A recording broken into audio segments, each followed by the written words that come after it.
Swayam Prabha. Digital India. Educated India.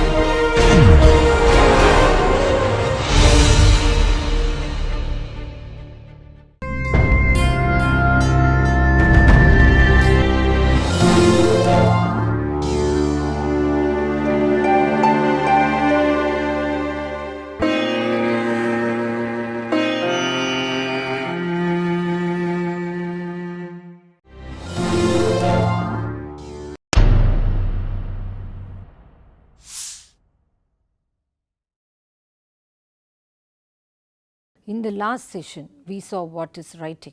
We discussed about the 4 basics of writing: attention, memory, language and motor. These 4 elements play a very important role for a child to write legibly and neatly. If one or more than one area is affected, the child's writing will suffer. In this segment, we are going to discuss about the prerequisites of writing. Eye-hand coordination, also known as hand-eye coordination, is the coordinated movements of the eyes and the hand to perform the writing activity in a coherent way. It is an understanding of what we see and connecting it with the proprioception feedback received by the hands to do the activity in a coordinated way. Proprioception feedback is the tactile feedback which the fingers receive and it is transmitted to the brain.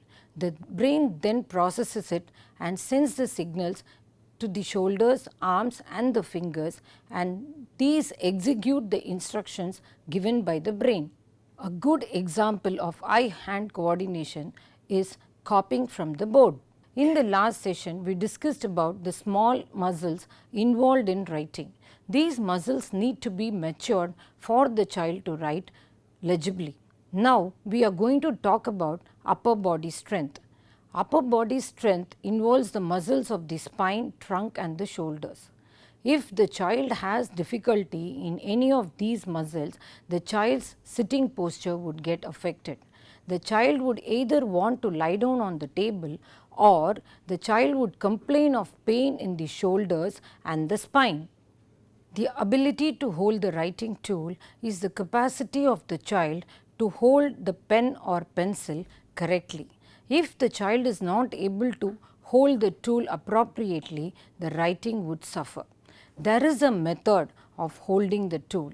If the writing tool is held too closely or too far away, and if the child gives extra pressure, the writing is going to suffer. It is very important for a child to learn the basic strokes and lines correctly. This needs to be taught as a step-by-step instruction. If the child has not understood the formation of basic strokes and lines, then the writing would be improper and the formation of letters would be different.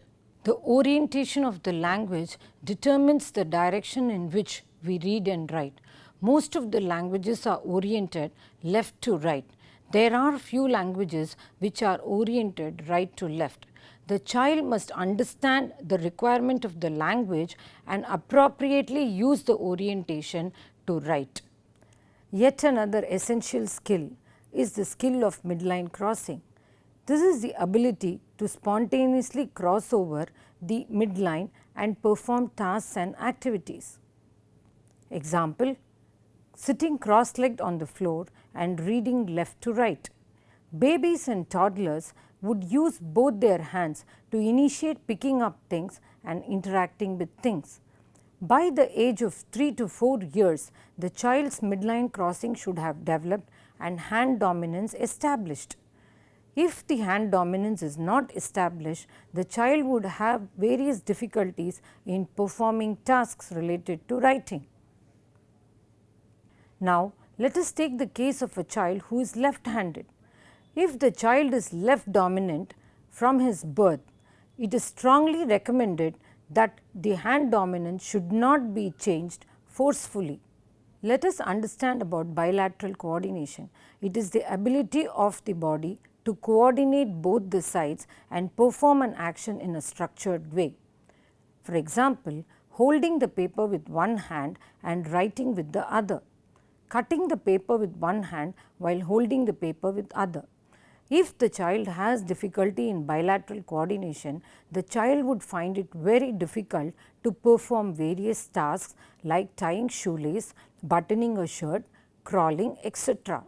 Now, we are going to talk about another essential skill called cognitive ability. Now, cognitive ability is the ability to perform any task in a structured way from the simplest to the most complex. For instance, answering a telephone call involves auditory perception, hearing the sound, decision making, whether to pick the call, motor skills to pick the receiver, language skills to understand the language, and social skills, interpreting the tone of voice.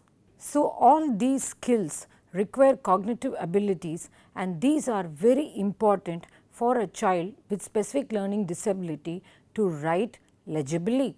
Now, we are going to discuss about one more essential skill called the visual perceptual skills. It is the ability to organize and understand information and give it a meaning.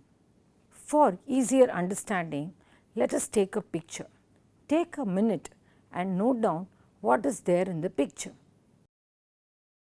Now, in one of the pictures, as a teacher, I perceive that there are 6 rods kept, but my child might understand and perceive it as 8 rods. So, perception is basically how each person looks at a thing and gives an image to it. Now, let us take another example of cat. Let us see how children with specific learning disability will perceive the word cat in different forms. Visual perceptual skills include key areas of visual discrimination and visual closure. Now, let us discuss about visual discrimination. Visual discrimination is the ability of the child to differentiate between two objects, two letters given to them. For example, for a child, when a ball and an apple is shown, the child should be able to differentiate between the apple and the ball and identify it correctly. Now, children with specific learning disabilities have difficulty in understanding and perceiving the formation of letters, and hence they have reversals. Reversals of B and D, P and Q happen because the visual perception of the letter formation is very different for children with difficulties. They understand the formation of letters of B as D and D as B. Now, I am going to write the way a child with specific learning disability would write. The child wants to write the letter B, but he is writing the letter D. The child wants to write the letter D and he or she is writing the letter B.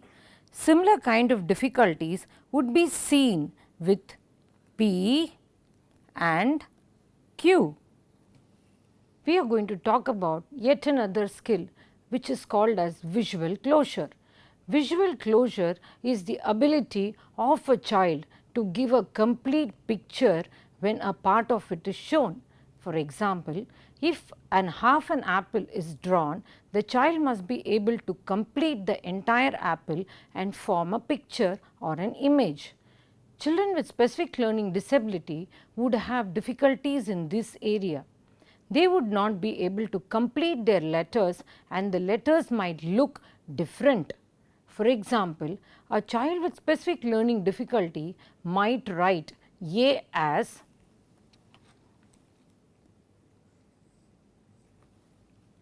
it looks like a U. Children with specific learning disability might write O as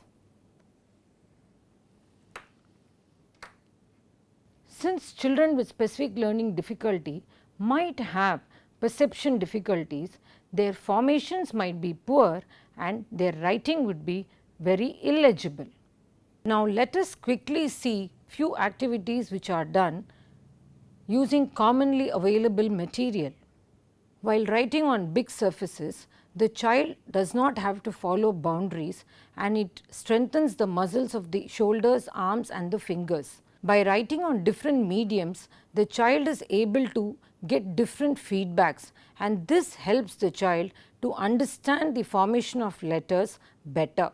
Few more activities like crumpling and tearing paper, stringing beads, opening and closing cloth pegs, pounding and manipulating clay would strengthen the muscles involved in writing. Activities like tracing, coloring, copying simple figures and joining dots are very entertaining to the child. At the same time, without the child's knowledge, it helps in strengthening the muscles involved in writing.